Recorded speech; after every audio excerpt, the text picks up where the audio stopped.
Hey everybody! You know what? It's that time of year. Thanksgiving!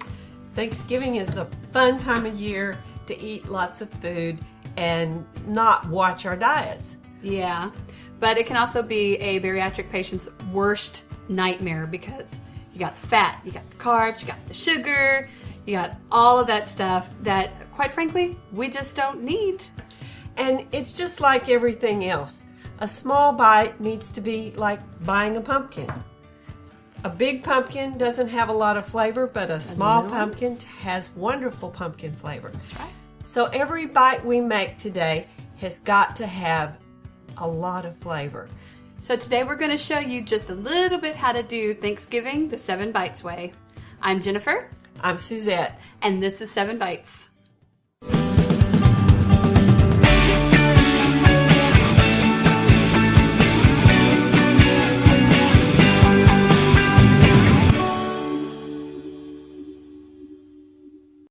Hey everybody, we are hard at work in the 7 Bites kitchen right now getting ready for the family's Thanksgiving feast.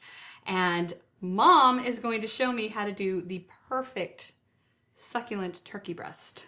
And you notice we're doing a turkey breast, not a whole turkey.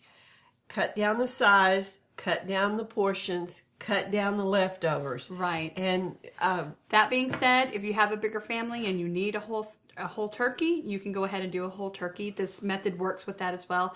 And also, if you want to add another breast in there and just do 2 breasts instead, because let's face it, what's the one part of the turkey that everybody wants?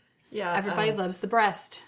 My kids never fought over the legs. They never cared much about the legs. So turkey breast worked out good because then the leftovers were already white meat, so they could either make sandwiches or sandwiches, casserole, stews, whatever. soups, casserole. Yeah, we just use it for everything. All right, so what am I doing here?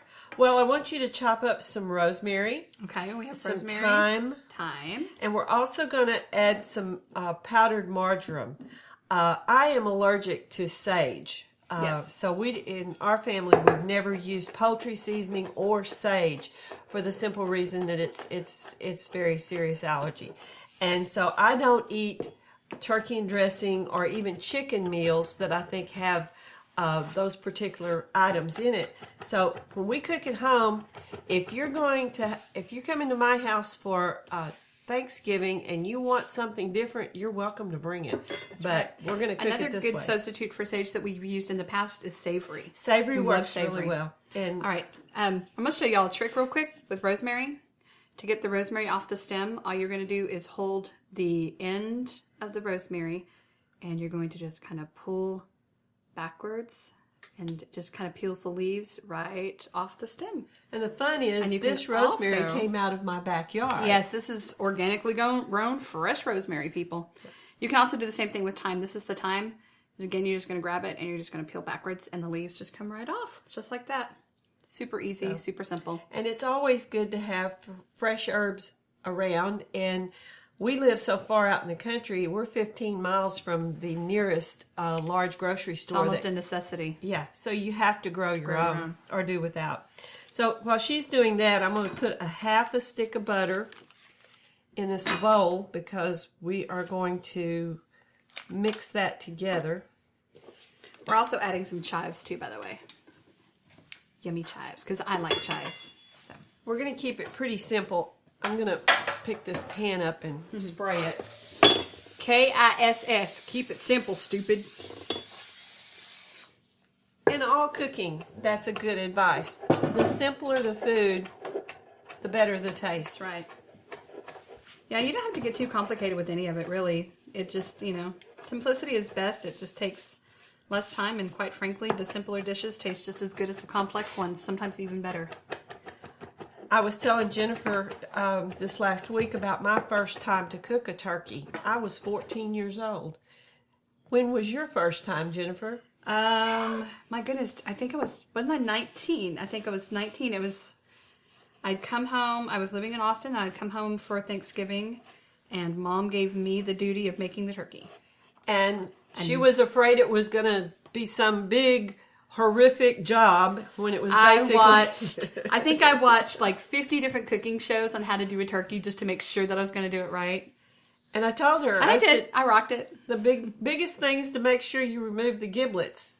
Yeah, and Because- I did actually remember to remove the giblets, unlike some other people that If I've heard we about. were if we were using a real turkey, the giblets would be stowed right here in this pocket. Yeah. So, just remember to This is a real turkey. She means a whole turkey. I mean a whole turkey. And these do actually have a little bit of a cavity to them. So if They you do. did want to slide some citrus or some something down in there underneath it, you could. You could It doesn't stuff look it. very pretty right now, but And always But you could add that. reach in and pull out the things that you don't like the looks Yeah. of. So Yeah.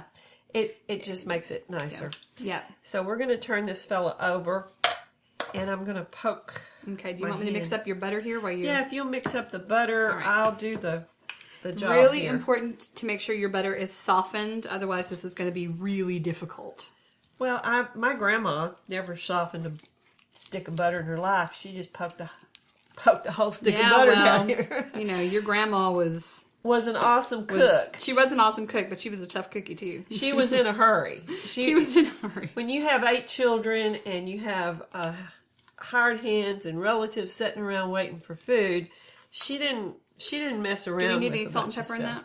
that? You can add some salt and pepper. Be sure and put the margarine in there too. Oh yeah. And Forgot about the margarine. just kind of you can work your fingers down in here. It's Freshly ground pepper. kind of weird, but Yeah, dig your fingers down in there. It's Yeah. actually kind of fun, I think. I'm gonna take a handful of this. Well, can I add the salt and pepper to it first? And the margarine? It's all right. It's okay. You can It'll get work itself out in the end. It'll How work much of itself margarine should I add? Just a about smooge. about a half teaspoon. A little That's bit good. more than that. A little bit more. More. Yeah, and then mix that up, and I'll rub it on the outside Cool. with everything else. So But this is, herb butters are such a great and easy thing to make. And you can do so many different varieties of these. You can do some to slather on some, not that we're eating bread, but you can slather some on French bread. Well, it makes great garlic bread. when I make Mexican All right, there food, you I go. always prepare for having friends and family because Chances are you're gonna. you're gonna have somebody come If in. you're a and- good cook and you are cooking something, So I've mixed everything from chipotle to adobo to chives, Oh yeah, the Onion. chipotle. Now the chipotle butter was really good, and and that's something you can use. And you can also use this. We're using this on turkey. You can use it on chicken. You can use it on beef. You can do it on a pork tenderloin. see, I'm kind of having to spread him out here because he's Why don't we move this back That'd here be so they good. can kind of show what you're what you're doing? that's good. We've got butter I everywhere. don't think they know what you're doing over there, Mama. I am massaging You're my turkey. massaging.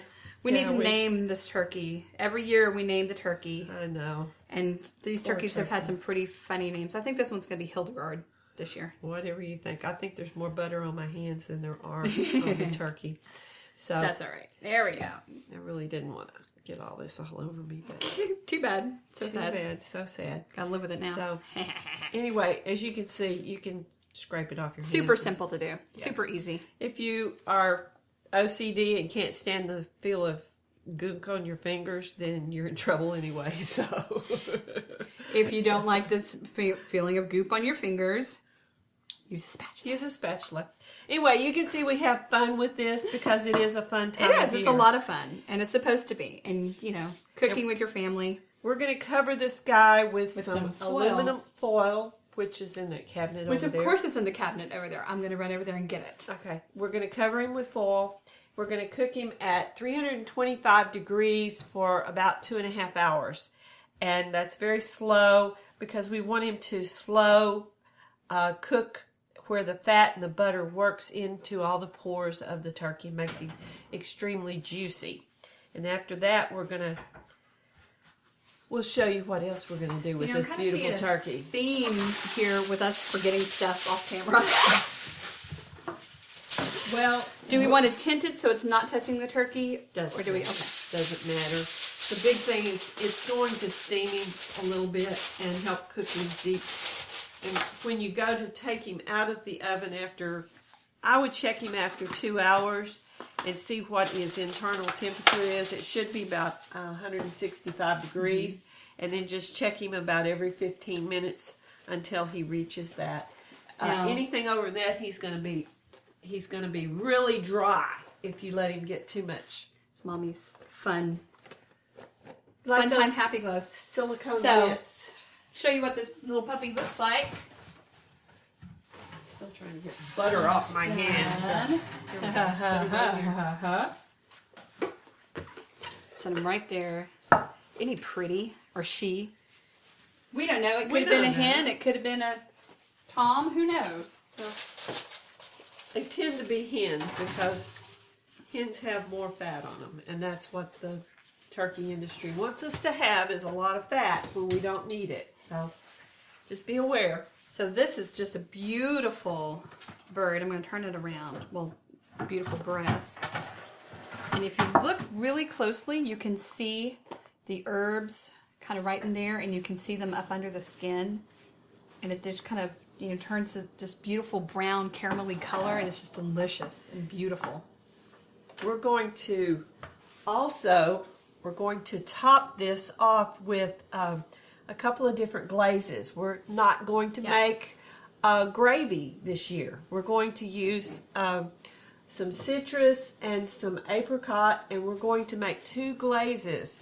And what we're going to do is, after the turkey is sliced, we'll serve this on the side so that each person can have just a little bit of a taste of Do we need a glaze. 2 bowls? Yes. Need pans because we have to reduce this. Pans. Let's have a pan. We have to reduce our juice here. Let's start with our apricot. I've got a can of apricot nectar here, and I'm going to use the whole can. Okay, and I'll start with the orange. How much of this orange juice should I use? The whole thing? About half, I think. Okay, this is a 12-ounce bottle of orange juice, so we're going to use about 6 ounces, I guess. We'll get you a whisk, and I'm getting me a whisk. And we need 2 spoons.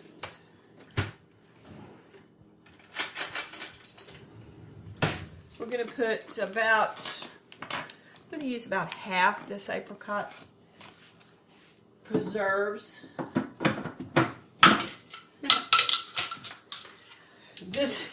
We have the coolest little contraption up under here that my great uncle made us years ago, and it's this little piece of wood with these little kind of saw blades on them, and you just stick your little jars and stuff in there and you twist it. And he was a real crafty person and made all kinds of neat things. And so I've had one in 2 different houses, and I think I gave you one at one point. Yes, I have one. So actually, do we put the whole thing in there? Because I love orange marmalade so much. You know, you could even add some orange zest to yours if you want to.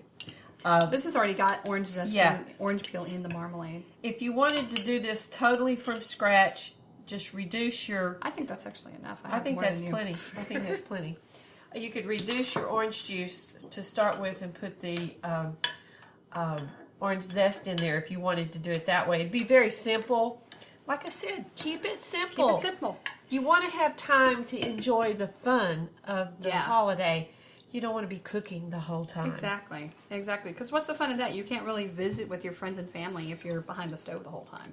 All right, so we're going to put these, speaking of stove, we're going to pop these back here on the stove for a few minutes and let them reduce down. And then while we're doing that, we're going to start talking about the quintessential, well, I can't even talk today. You know what? Let's say the bird is Batman, the dressing is Robin, all right? So this is the Robin of the Thanksgiving feast that we're about to show you, and that's the delicious dressing. Hey guys, welcome back. All right, so while Mom's going to keep an eye on our wonderful glazes that are back here reducing behind us, I'm going to walk you guys through making this dressing. Now, this is not a typical dressing that you might find.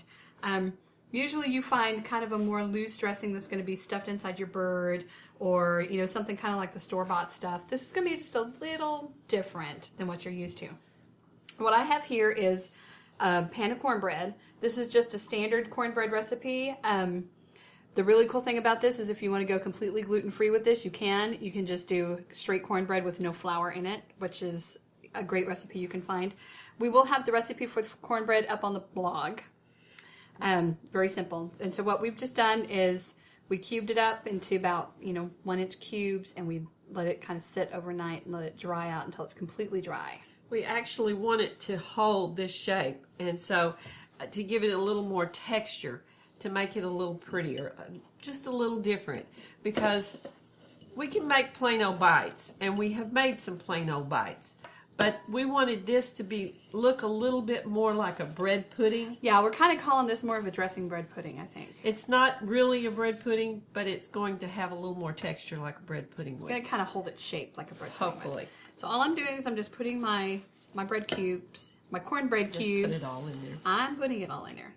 I don't want to make a mess. Even in the little crumbles are not going to hurt because they mix in and they give it a kind of a really cool. They kind of thicken things a little bit. Yeah. So all right, so there that goes. And we have sautéed a small onion and 2 small ribs of celery and sautéed them in butter. And so what we're going to do is we're going to kind of toss that in, but we're not going to mix it in yet. Nope, not yet. Because we only want to stir this a couple of times because we don't want it to, we don't want it to break apart. We're also going to add to this, we're going to add 1/2 cup of chopped pecans. Chopped pecans. And if you don't like pecans, you don't like nuts, you can leave them out. You can use something else completely if you want to.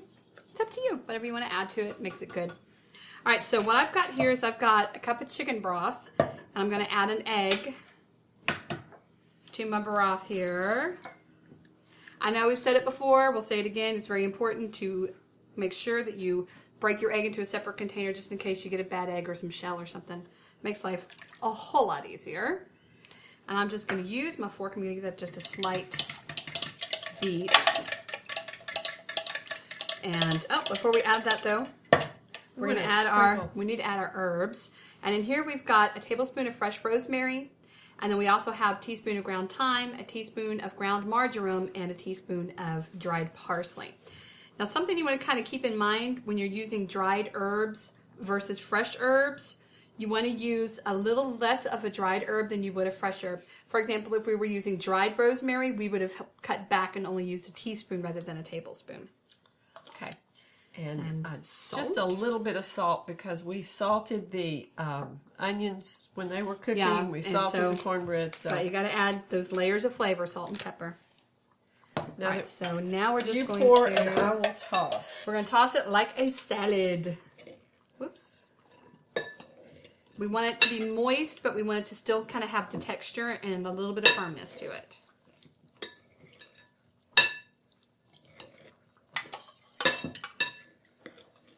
The egg is going to bind it together so that it does stick together like a pudding. Now, if we do need some more broth, I do have some right here that we can add a little bit more if we need to. I think we're going to need just a little bit more broth. Splash. Right in here. Okay, that's plenty. Okay. And while she mixes that up, I'm going to come back here and stir our glaze again. Okay, we're going to let this set just a minute, and it'll start to absorb some of the moisture. And then we're going to do it 2 different ways. We're going to use these small ramekins for the pretty.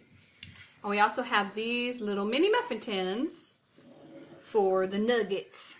I like to call them dressing nuggets. Yeah, the kids like when they think it's something different. Yeah, the little whole bite-sized aspect of it. And another option, you can also put it into a really pretty dish like this and bake it up for the whole family if you'd prefer to do that. It works both ways. Just make sure you portion really well.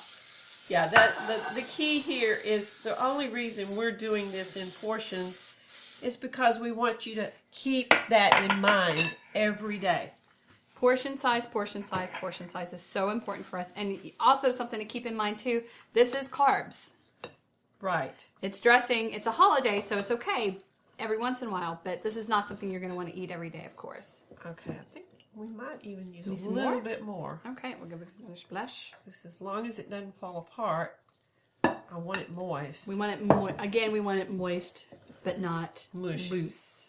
We don't want it to fall We don't completely want apart. mush. Yes. We want it to have texture. We want it to look pretty. And dressing is probably my favorite Thanksgiving side item. I just love it. It was always, Jennifer, stay out of the dressing. It was, yeah, that was me. I would eat a whole pan of dressing for just about by myself. And see, I'm kind of piling it up because I want it to look pretty. In here, let's put some more in here. put some more in there, and then we'll put some in this. Yeah. Just to kind of show them how it's done. Now, I grew up in the South, and cornbread dressing was a standard. Yeah. I know a lot of people. I know my grandmother was from Illinois, and my grandfather was from Louisiana, and Granddad had to have oyster dressing made with bread. Yeah, you had oyster dressing, and there was some people had rice dressing. Yes. Wild rice dressing. Yes. And a lot of times people use apples and pears to make the stuffing, and then they use that to instead of dressing. That's how you can kind of make it all kind of cute. Yeah. Fill this one, and then All right. we'll finish these up. We'll check on our glaze, and we'll be back in just a minute. Okay, what we have done is we have poured our glazes into two real pretty cream dishes. Just think about this. What do you use a cream dish for anymore? This thing's over 100 years old. It's a piece of leaded glass that my mother had. So why not use it, you know? Exactly. Tell them the special secret ingredients that we yes. added to these off camera. I showed you that we added orange juice and orange marmalade that is sugar-free. And then I had apricot nectar and apricot sugar-free preserves. And what we added was I added 2 tablespoons of amaretto to the apricot. And a couple of tablespoons of orange liqueur to the orange. And it's awesome. And there's not enough alcohol in there that the children can't enjoy it too. Well, they won't know what's they might going take on. a really good nap afterwards. I don't think there's that much in there. Let's carve this bird. Let's see what Hildegard works out to be here. And ta-da! She is juicy. She's juicy and moist and just lovely. And it really carves really pretty easy. And and see, that's the thing about using a turkey breast as opposed to using a whole turkey. Much easier to carve for sure. The thing about it is there's not anything on here that everybody's going to like it. It's all it's delicious. done perfectly. And then here we have our little dressing. Now these are the nugget forms. So this is a little bit different than what we worked on today, but we will have pictures of the finished product of what we got in the oven right now. We'll have those up on the blog so you can see how pretty those turn out.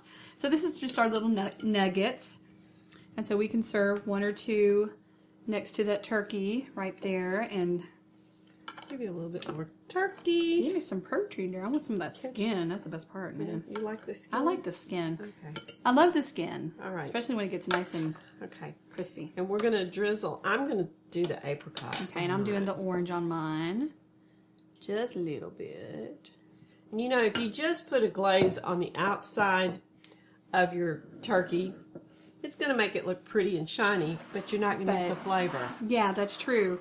And then sometimes it also kind of ruins the turkey for use for other things. This way we have our beautiful turkey that doesn't have any flavor other than the herbs. So we can go back and we can reuse this for other things later on for leftovers. Let's see how this tastes. Yes. Mm-hmm. Oh, wow. Here, switch. I want to taste yours. I want to taste yours. Wow, that orange really just stands out there. That orange was, the apricot's really, it's mild, it's sweet. Mm-hmm. Excellent. That apricot's really good. That is excellent. I think my favorite is the orange, so I love the apricot, but I think my favorite is the orange. I think so too. And then our little dressing nuggets. I think I want to drizzle You can see kind of the whole little piece of cornbread in there. Right there, and you can see the pecans. Look at that. Oh, these are so delicious. These are good. I want some of that apricot on there. They have the slight crunch from the crust on there, and then you get on the inside, and it's just kind of moist and silky and really just Excellent. This is the best bread pudding you're ever going to eat, let me tell you.